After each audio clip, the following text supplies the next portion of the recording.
Nanguna si Pangulong Ferdinand Marcos Jr. kasama si House Speaker Martin Romualdez sa pagpapasinaya ng Sapang Maragol Bridge, Sluice Gate at Road Dike para sa unang yugto ng Integrated Disaster Risk Reduction and Climate Adaptation Project sa Masantol, Pampanga.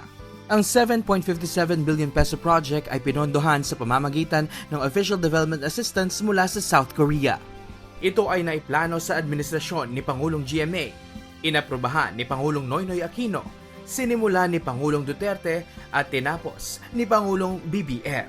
Rest assured that this government is working and doing all it can to pursue initiatives and programs to protect our citizens and the environment, to innovate current trends in disaster risk reduction and management, as well as to ensure heightened climate responsibility and justice.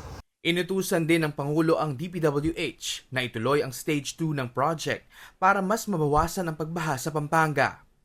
Kaisa sa programa, sina Governor Dennis Delta Pineda, South Korean Ambassador Lee Sang-hwa, DPWH Secretary Manuel Bunoan, Congresswoman Ana York Bondok Sagu, Patrol Party List Representative George Bustos, Masantol Mayor Jose Antonio Bustos, Macabebe Mayor Leonardo Flores at Special Assistant to the Governor at PGIM Chief Angelina Blanco. Ang flood control project na ito sa bayan ng Masantol ay naglalayong matulungan ang mga mamamayan at kalikasan sa ilalim ng BBM o Build Better More project ni Pangulong Bongbong Marcos.